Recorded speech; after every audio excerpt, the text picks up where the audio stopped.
So, hello and good evening, everybody.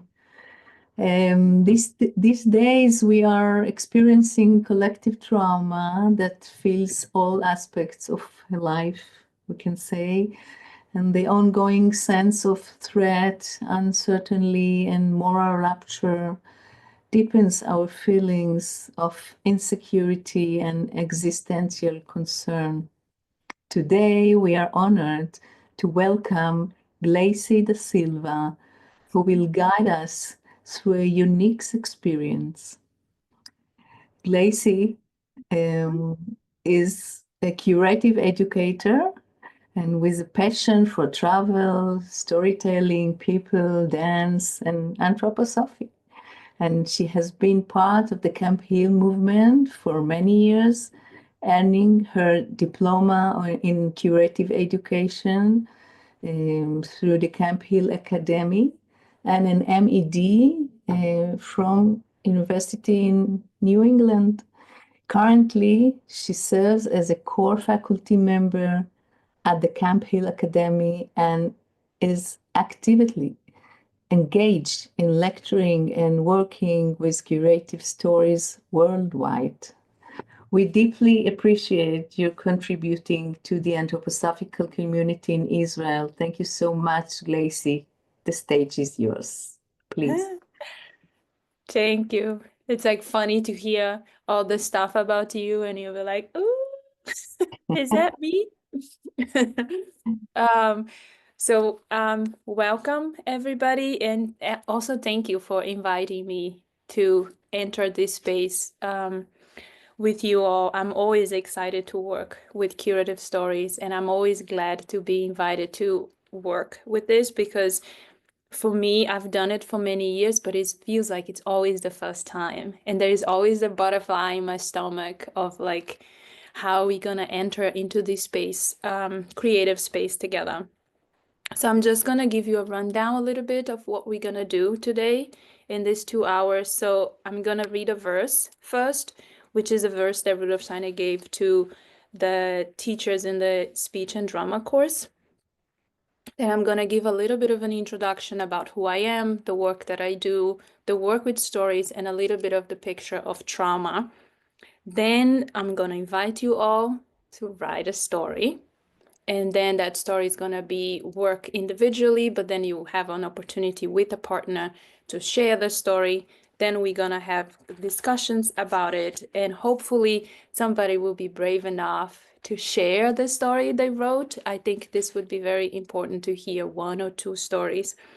And then I'll open for questions that you might have, and then give some indications on how to move forward with the story.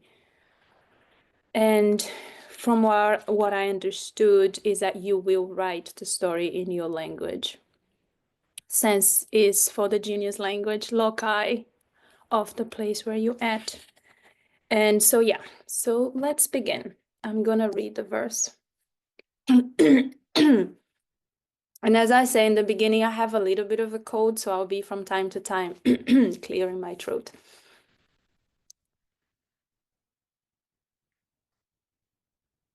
To one who understands the sense of speech, the world unveils its image form. To one who listens to the soul of speech, the world unfolds its true being. To one who lives in the spirit depths of speech, the world gives freely wisdom's strength. To one who can lovingly dwell on speech, speech will accord its inner might. So I will turn my heart and mind towards the soul and spirit of words. In love for them, I would then feel myself complete and whole.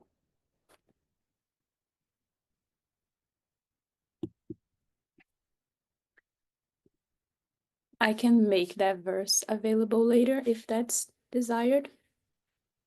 So just a little bit about who I am. So I was born in Brazil in a sugarcane plantations, a very, very small village. My grandmother was the village healer. She was what we call benzedata. She was the one that people would come to when they were sick, when they were so sick, when they were physically sick.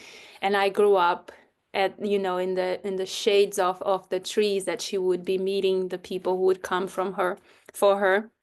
And so this is like one thread that I have of ancestry, is like an ancestry of healers in my family. And they mostly, my grandmother mostly worked with prayers and herbs. And in that village that I grew up, there were no books, and there were, except the Bible, but there was no books for reading. All the stories were orally told.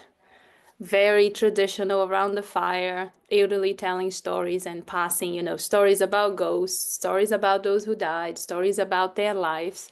And the oral stories was very strong in my childhood. And so stories has always been part of my life. I've worked for many years with children and just like doing improv stories, just making up stories at the time, and working with these images, rich images that we have in our surrounding. So when I joined the Camphill Academy, there was a course that was given by a teacher called Norma Lindenberg, and she followed indications by Steiner from the curative course, where he talks many times about pedagogical stories, and he talks about how teachers could create stories for specific situations, for a specific need of a child. So she created this course in the Camphill Academy, where I was part of. So I was very glad to receive the wisdom from her. And I wrote a story for a student who was at that time in 4th grade. And it was such an experience, such a transformative experience. And my sense was of magic. Something magical happened that I couldn't explain. And the science in me, in Brazil, I studied biology. So the scientist in me wanted to understand how did that happen. So that became my master thesis when I had the opportunity to write an essay and choose a topic. So I chose the topic, what does it make a story healing? And did that research, and that actually has become my life work, because Norma retired right after, and she asked me to take over the course. And that course for her was very bound to the academy. She only taught there. And I thought it was such a powerful tool that I wanted to actually explore. And I wanted to create workshops, and I wanted to create different ways of us creating these possibilities for each other, not only for the children, but for each other as well. So the main work has been, over the years, writing stories to my children in the classroom, but also to mediate workshops and supporting people and writing stories for themselves and writing stories for the children they work with. And then the most recently story I wrote was a story for, I don't know if you heard, there was big fires in LA, and I live 5 hours north of LA, and that big fire burned a few out of schools here and burned many, many, many houses. And I am part of a trauma intervention group. We went there to do work with the children, and I wrote a story for that traumatic consciousness that had happened. And the story was really well received by the children. So I've been branching out of what this collective trauma could be and how to work with these different pictures. But my main focus has been the individual. So I want to share with you a story that I wrote for a student. I took a sabbatical when I finished my 8th grade, and then I came back to Beaver Run, and there was a student that was struggling quite tremendously. And he's 10 years old now, but he was 9 years old. And I was asked to work with him and help him to transition back into the spaces where his colleagues and his friends were. He was being removed from most of the collective work. So he was having a lot of one-on-one attention, and it was really struggling to be part of a group. So my task was to try to bring him back into the social environment with the other children. So I started with him I realized he had very little reverence for nature, very little reverence for others, very little reverence for the environment around him, very little reverence towards himself. So I gave him a verse, and then I decided to write a story for him. So I'm gonna read the story, and then again, I can make the story available later if anybody wants to read, but I'll read the story now for you all. So the story had a goal, or I wanted him to find some inner light within himself, and hopefully that inner light would allow him reverence for others, and reverence for nature, reverence for the environment. But I thought that needed to be within him first. So I go on to write the story in the same process that you're gonna do now. And it's a random process. I do not have any control of the images. It's given to me, the images. So that's the story I wrote. The boy looked into the water and saw his mother's face in the water. How much disappointment seems to be in her face. I don't want to see this, he thought. I'm not the reason she suffers. And when the first tear fell from his face, he woke up from his dream. How relieved he was to wake up. Oof, that was a bad one, he said while cuddling up with his teddy bear. He tried to sleep again, but he couldn't. He was afraid he would see his mother again. For whatever reason, she was angry at him, and he was angry at her. He rolled in bed for a while, and then decided to get up and see if his parents were up. He called their names, but they didn't answer as they usually did. The little dog was the only living thing in the house. Where are my parents, Connie? The boy asked the dog. Where is everyone? Connie could not answer those questions. The boy looked everywhere for his parents. In the bedroom. Then he walked all the way to the laundry room. From there to the living room. Then to the kitchen. Then outside on the porch. They were nowhere to be seen. Are we play hide and seek and I wasn't told about it? Asked the boy to Connie. Connie was not sure. He only wiggled his tail to and fro. Oh, I know where they are, said the boy in excitement. He ran outside all the way to the back garden, but he was sad to notice they weren't there either. The boy returned inside the house and looked at Connie. Then something happened to him. He started to worry. His body began to shake, and that was when he started to cry and scream, all at the same time. I'm alone. What am I going to do? Where are my parents? Who is going to take care of me? All those questions he asked himself only made himself more alone and scared. In his despair, the boy started to throw things around, breaking things. Suddenly, through all the noise he was making, he heard Connie bark. The dog was shaking, frightened. The boy stopped and looked at the poor dog and felt sorry for him. I'm sorry, Connie, he said. I didn't mean to scare you. I don't know why Mom and Dad would leave me here. He really felt sorry he upset Connie. The boy went over to the dog and hugged him. He felt calmer hugging Connie. When he was calm, he looked around and saw the mess he had made.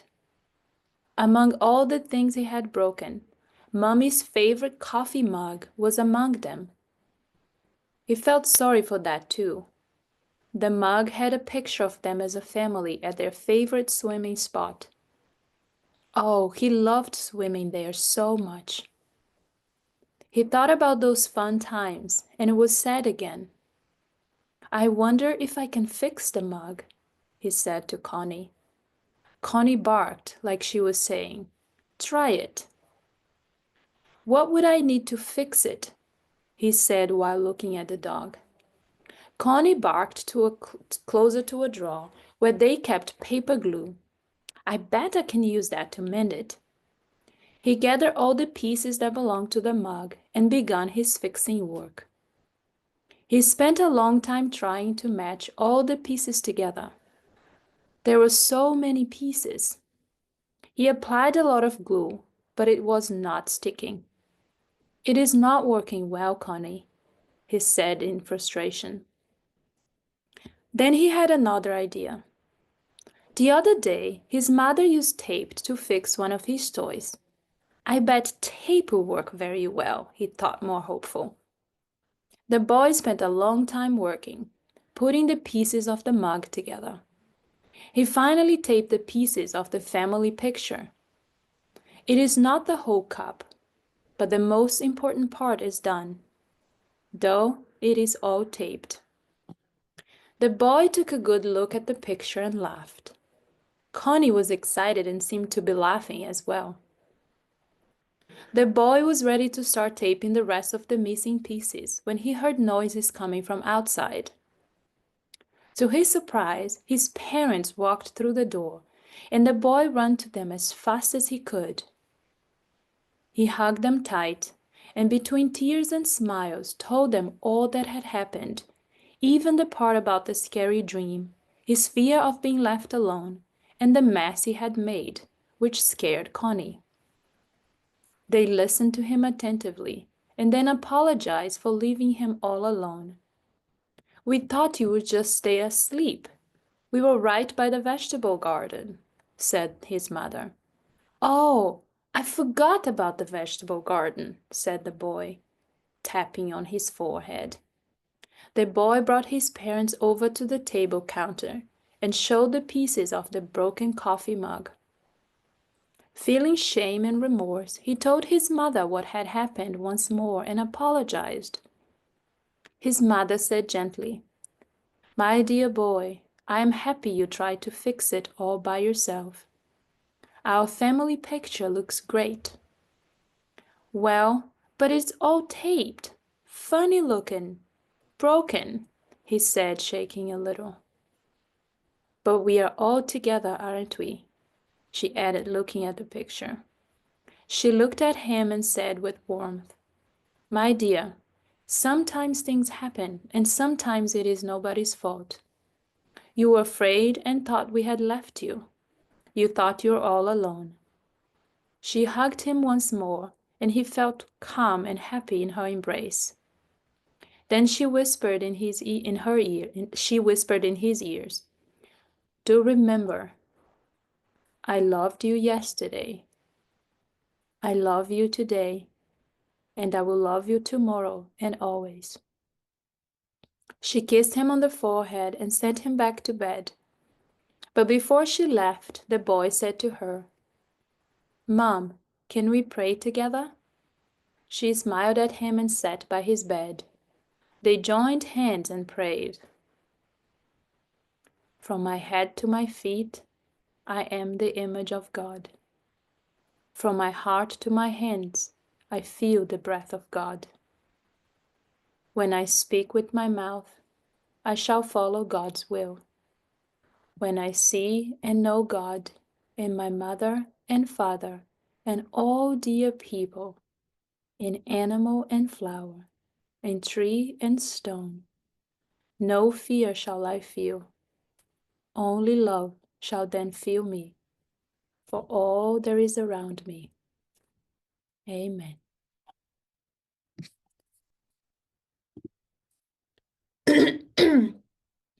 So that was the story I wrote. And that prayer in the end was the same prayer we had used prior to the story. So by the time the story was done and I inserted the prayer there, he knew the prayer by heart. So we would always say the prayer together, and sometimes he wanted to do the prayer by himself. And that was really the beginning of really transformative work for him. And after I had written the story, not knowing these very strong images of the mother in the story, I went to his child conference, which was held by the doctor and all the people who worked with him. And then in the biography picture, there was a reality that was very strong between him and the mother. The mother had a car accident when she was pregnant. She was also homeless for part of the time of the pregnancy. She had mental health issues. She had a lot of issues during the pregnancy. And though the family were together, they always struggled. And then 2 weeks after that child conference and knowing about all these pictures, the father told us that they would separate. The parents would separate. So there was this picture of, there was something in the story that I couldn't see that belonged to the past, but also belonged to the future that I didn't know, right? I'm trying, I don't know what is living in this child's soul, and there is so much I can understand of these pictures. But he also loved this sentence, like, I loved you yesterday, I love you today, and I will love you tomorrow and always. And he would, and then of course, we did the story together, and I would give him a kiss on the forehead, and he would give me a kiss on the forehead. And then one time his mother came to visit, and she said to me, oh, he told me you wrote him a story. No, he told me you write books and you told him the story. And I would say, yeah, I wrote the story. And then she says, he shared the story with me and then said the same sentence, which is what he's been saying. It's in the story. I loved you yesterday, I love you today, and I will love you tomorrow and always, and give her a kiss on the forehead. So that really became something, and she was very emotional when she shared about that. So in this picture of this broken mug and the broken family picture and this wish to fix it was all living in the life, the soul life of this boy, and had nothing to do with the environment, had nothing to do with not wanting to be in class. And we worked with the stories for many weeks together. I made a little tent where he had to take his shoes off before he go. The voice has to be very quiet, and we always whispered in the tent. There was no kerfuffle in the tent. That was our sacred space. And it was 20 minutes, but it was sacred. And from that, we were able to expand. And by the end, when I left after 6 months, he was back with the whole group, back in the dining table, back working with other people. That was not me. So I could see this growth that happened through actually being met. So when I work with stories, there are two main pictures that I look into. One is, what is there that I didn't understand? Are there pictures in there that can express the soul life or the spiritual life or the karmic life of those, in the case, the children that I was writing for, that I don't have access through the head, right? That I can't quite understand through the head what is going on in their soul life. So the stories has always helped me to understand them better. So that is one picture. And the other picture is to offer healing images, wholesome images. So there is the image of the kerfuffle and the fight, because that's happening in the soul life. There is there is all these pictures happening there too, but there is a comforting image, right? There is the image of the parents returning. There is the image of the mother saying things happen, right? And it's nobody's fault. It's not your fault that we are getting a divorce, right? But things happen.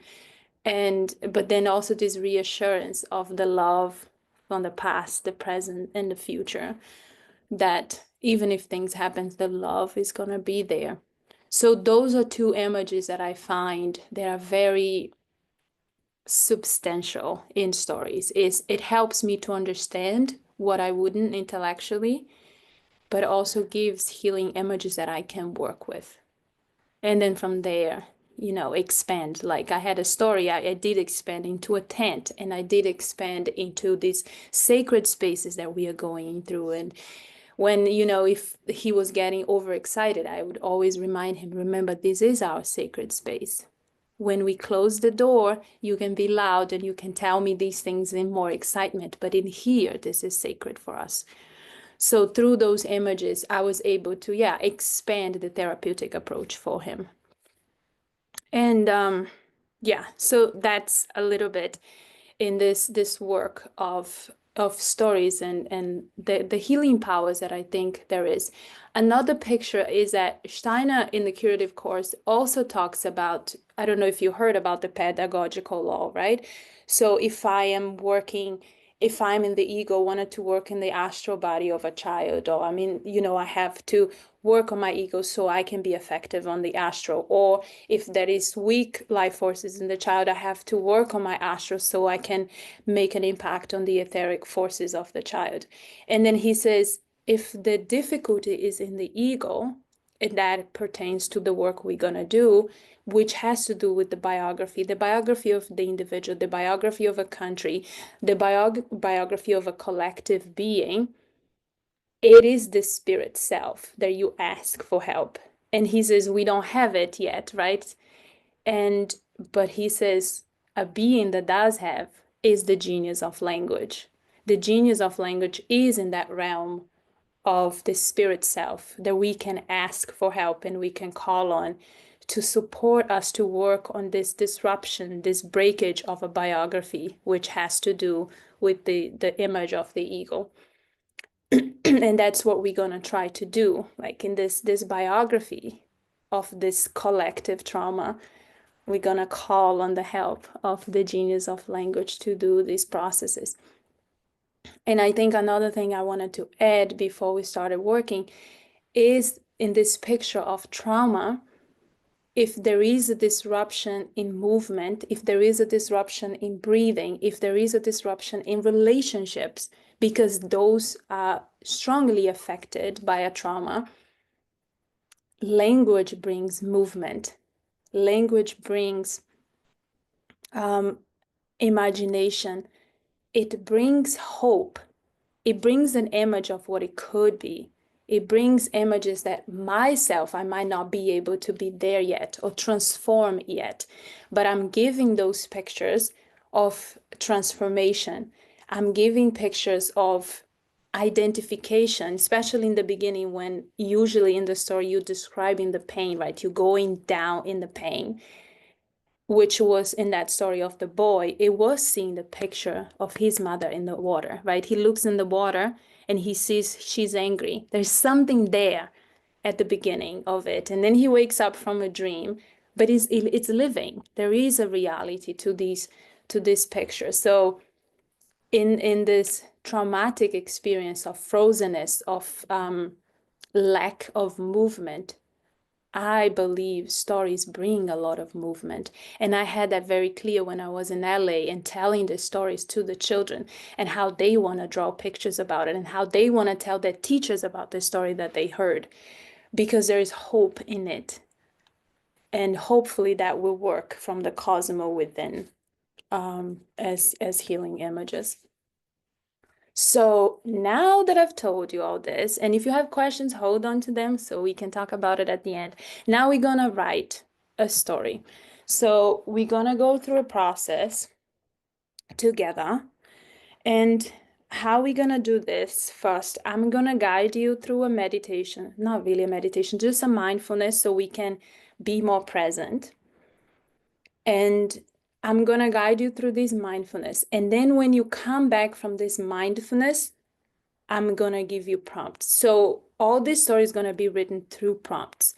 So you don't know what the prompt is. So it's a random. So just, I would say, trust the process. And so I'm gonna ask you that, let me just make sure I have all the guidance. So, and as I'm guiding you through processes, if you don't understand, please ask, because this is very important that you understand what the process is going to be like. So I'm going to ask you to close your eyes. I'm going to, walk you through images to make sure you're present. I'm going to ask you to go to one door in the left and one door in the right. And I'm going to ask you to imagine these pictures again. And then I'll give you the prompt for writing, okay? Is that understood? Okay, and I hope everybody has paper and pen. But first, we're gonna go into mindfulness. So close your eyes, and if your legs are a little bit stiff, move them a little bit. If your shoulders are feeling a little bit stiff, move them. And now take a deep breath.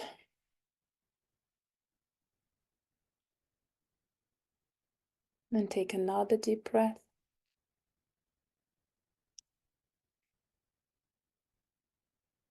And another one.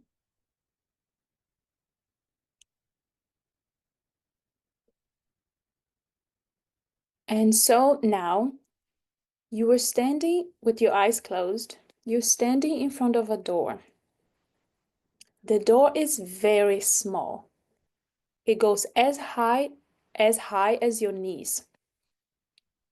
The door, it's yellow and it has red stripes. The door has a tiny round golden door handle. Tiny and golden. Door that is yellow with red stripes. So now you're gonna have to go down on your knees. Slowly go down. And then you're gonna open the door, you're gonna pull it towards you. And now you're gonna have to have the courage to go through it on your knees, on your fours. Just go through this tiny door. Push your way through it. And keep going. And keep going. And then you're gonna come out of this little tunnel, and there is a big, great landscape in front of you. The soil is red. The sun is baking hot. It's very hot. It's shining. There are some grasses, tall grasses, here and there. You're gonna walk, you're gonna see down that there is like a tree and there is a little water fountain. So go over to the tree. That is shade that will help you from this hot, hot sun. There is also a little rock. But before you sit on the rock and put your feet down, make sure you take your shoes off and socks off if you're wearing them. And now sit on the rock and put your feet in the water.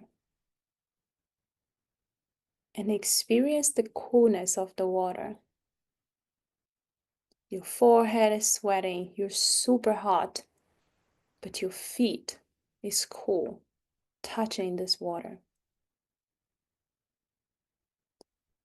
And now that you're a little cool, there's gonna be a little breeze passing by and touching your skin. There are some more birds up on the tree that you can hear them singing. And look around and look at the landscape. There are no trees everywhere else but above you. And on this shaded space, bring yourself to peace.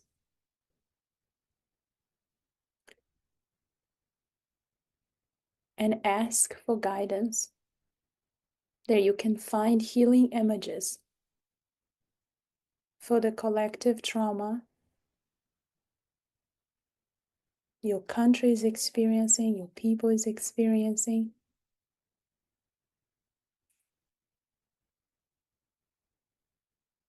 Ask for guidance to be shown healing images.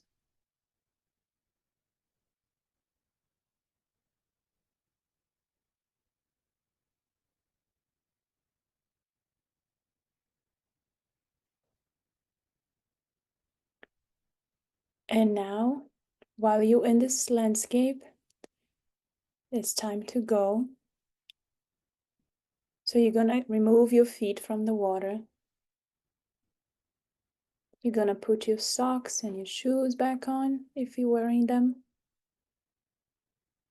You're gonna make your way through the door. Remember, it's very tiny, so you need to go on your knees. Go through the door. And when you get to the other side, close that door.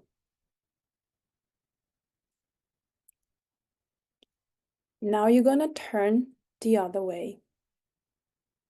So you're standing with your back towards the tiny door. And in front of you, there are two doors. There is a door to the left and a door to the right. These doors are both white. They both have a golden door handle. Go to the door on the left. Open the door and go through it. Now in this door, you're gonna see your country in the most out of balance you have ever seen. You're gonna see the balance that has been broken, that has been disruptive. Look at the landscape. What do you see? Are there people in your picture? Are there buildings? Are there nature? How are you standing in relationship to this picture? Are you in it? Are you watching it?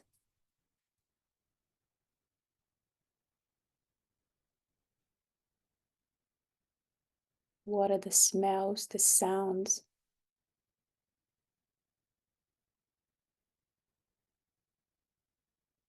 What are you wearing?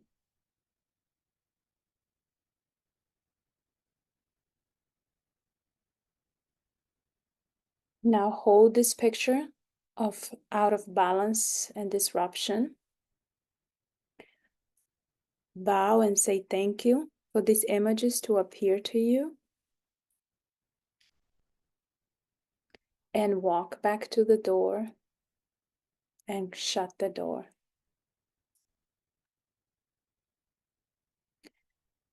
Now you're gonna walk to the door on the right, and you're gonna open the door and you're gonna go through it.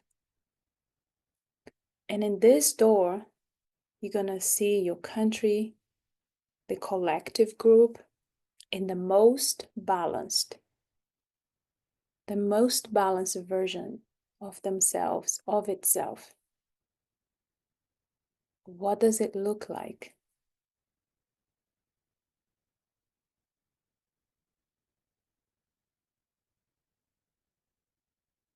Take in the landscape. Are there people in there? How are they interacting?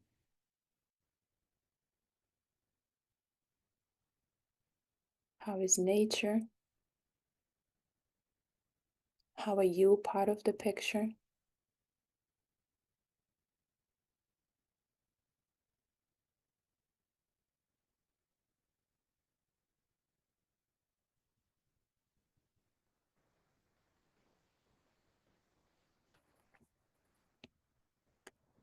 Now that you have held this picture of balance and harmony, again say thank you to these pictures for showing themselves to you. And walk back to the door and close the door.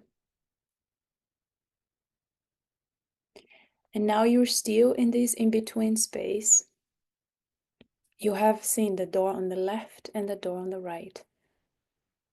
And I want you to once more hold the picture of the door on the right, the most harmonious, the most beautiful, the most balanced picture.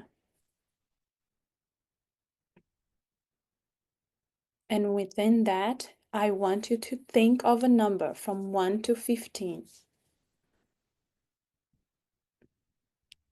Choose that number. Keep it in your heart. A number from 1 to 15.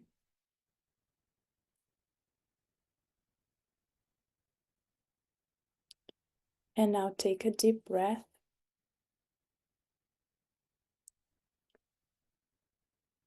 Take another deep breath.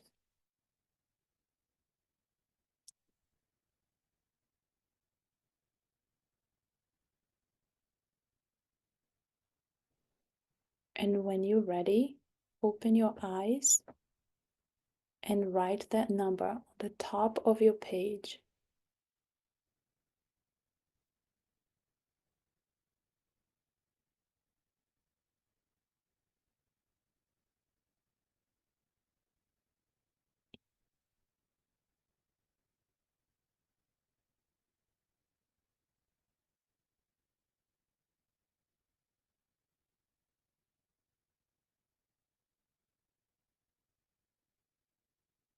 So, ideally, this is the time where we would really talk about the goal of the story. But because this is a picture where many people might have opinions and might have ideas of what that should be like, you are going to work with that image of balance, that everybody will probably have a different picture. So now, Nurit, are you going to be the one sharing the sentences?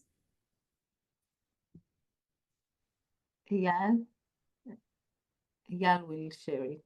Okay, so now we are going to have 15 sentence starters. That this is going to be the number you chose. You're going to pick that one and you're going to write it on the top of your page.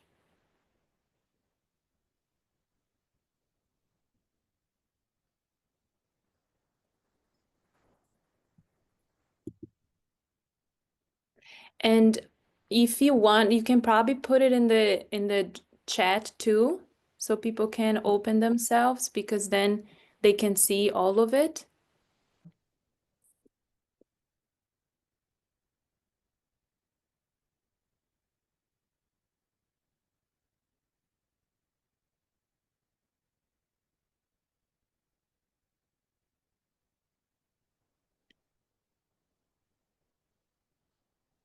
Can I give the instructions? Okay. So now you have the sentence on the top of the story. This is the beginning of your story. And I will give you 20 minutes to write the story. I will call 5 and I say, you have 5 minutes left of this. No, I'll give you 15 minutes to write the story. I'll tell you in 5. And this is very important so we don't think too much. The process is really supposed to be a gift and not us thinking too much. Now, how do I make the story work? So the faster you write, the less it becomes a head process, which is what you don't want. You don't want the head to inform this process. So you have 15 minutes to write. I'll give you 5 to say you have 5 more minutes left. Okay? So can you put a timer up, or I'll have a timer and then I'll tell you, 5 minutes to go. Okay? Sure. Now you can start writing, and you can turn your cameras off and just diminish the input too. I will keep it to the share screen, the sentence. If people have written, I wouldn't. If people have it, I wouldn't keep sharing it.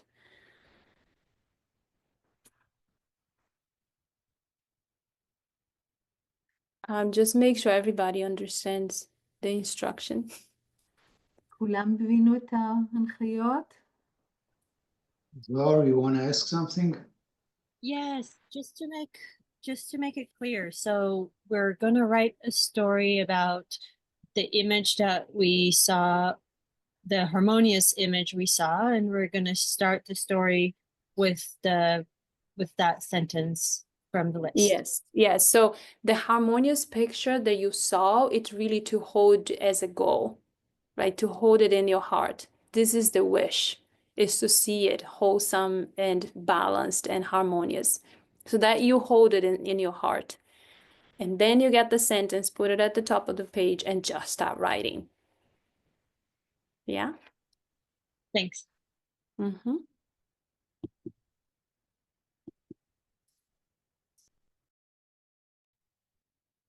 All right. So I hope you have something, that everybody have written something, even if it doesn't have an ending, even though it's still like a little rough. But the whole impulse is that first gift that you hopefully are given. And then you can work around the edges, but trust the images given. So now what we're going to do, we're going to pair up, because ideally we would hear all the stories, but we don't have the time for that. So what we're going to do is that everybody's going to have a partner. I see there is somebody in the camera, there is a couple. So you can, if you have written each a story, you can read it to each other. And how we're going to do is like this. So remember the image of the genius of language. So you're going to be the genius of language to your partner. So if I have a partner, let's say I have Yara here as my partner, and I am gonna tell her my this picture that I saw of wholeness, like in a few words. And then I'm gonna read the story to her, to this genius of language of mine. And then I'm gonna read a second time. So you're gonna read your story twice.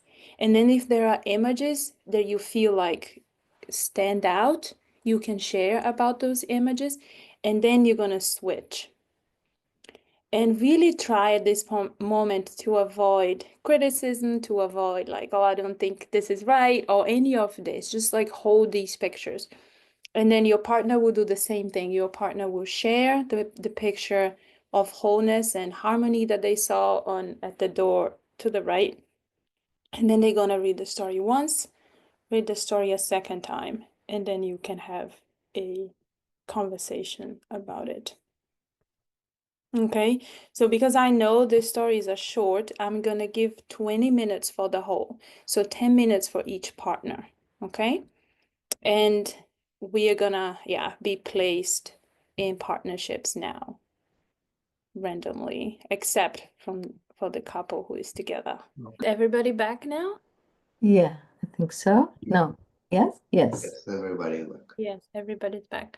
So now we could just share a little bit of the impressions and how it went.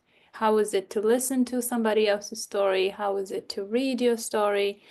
Share a little bit about the process and ponder if you would be brave enough to share your story with everybody. Because that again, it's a different story, right? It's a story for the collective. And what that means, it is not an easy thing to define, because when you write a story, you might have your own interpretations of the images and things. But we can talk about that a little bit later. But yeah, if there are some, and then you're gonna record again. Are you recording? Yes. Yeah, I would like to hear some impressions. So yeah, time is up, you guys. So I just want to give you, I know we don't have time for questions.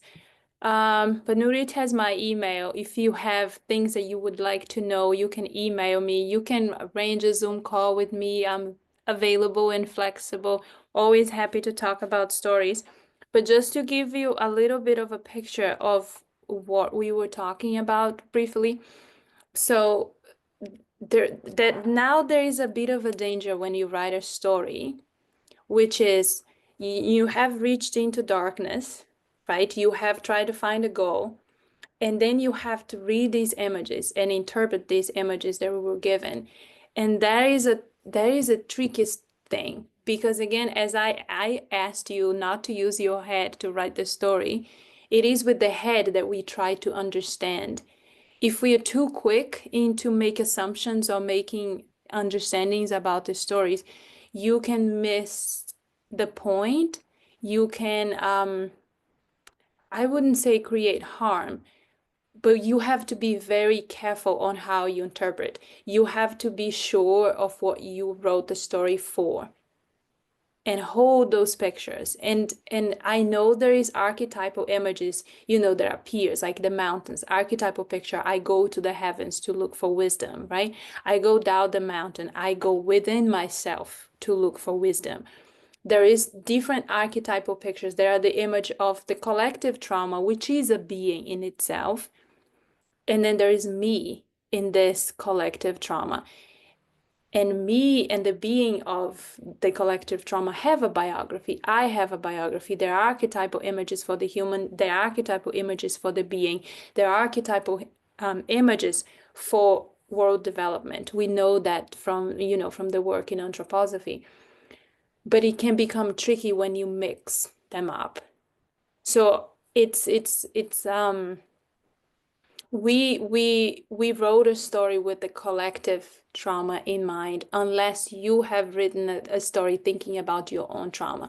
But where you have looked into those pictures, into those doors, unless you fell asleep, is the image of a collective trauma.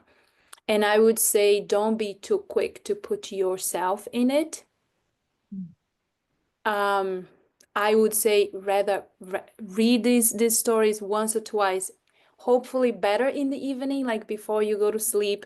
Read those stories. Don't jump too quickly on the images that I need, even though you're part of that collective trauma. And the images of these stories, they will work over time and they will make more sense and hopefully show themselves to you in this picture. What is the darkness that I'm reaching into? What are the grace that I'm hoping to receive? And if I receive the grace in a form of a story, do I actually understand what that means? Can I actually understand what it is, the grace that I have received? So these are the moments where you can have intermingling about what is living in your soul and what is living in the collective beingness of these stories. So I can't read all the stories and I can't give you straight advice, which is usually what I do. But I always caution for us to not move in too quick into these images.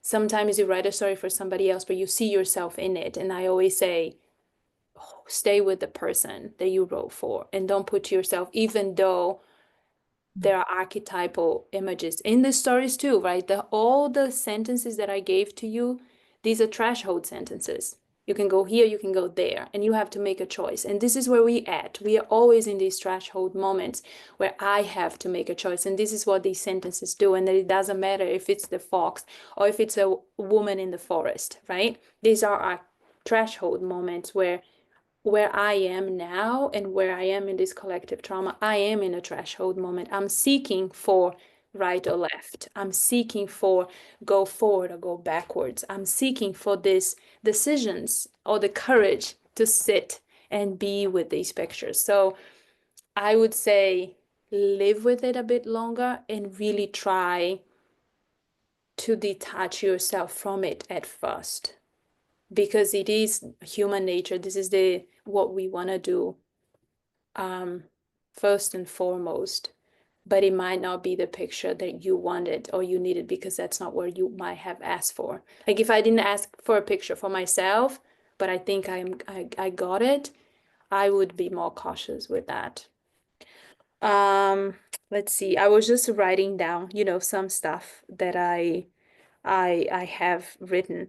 I really like the picture of safety, right? We are all yearning for that place that we can be safe. The fox that has a friend and has enough nourishment, right? These little places that are important. And I think the stories, they can give that too, go back to it and try to create these safe spaces for that to be held.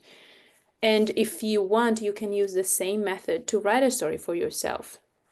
Use the doors, and imagine yourself out of balance or yourself in balance, and then pick a sentence and write it for yourself. But I would be more conscientious with this one. Yeah. And I would say sometimes I say to people, if you have written a story, sometimes you want to write it and read it. And if it's for the collective, if you feel like there are healing images in your story, I would read it with a candle at night, just you and the story. You can just say, the work is done and I don't need the story anymore. So it's really up to you what you want to do with it. But if you feel the images could bring healing to the collective, I would light a candle and I will read the story a few times. Yeah, that's what I have to offer. Can you say something about the first door we went through? The small door? Can you say something about that? So the first door is the small, tiny one, right? That you had to push your way through it.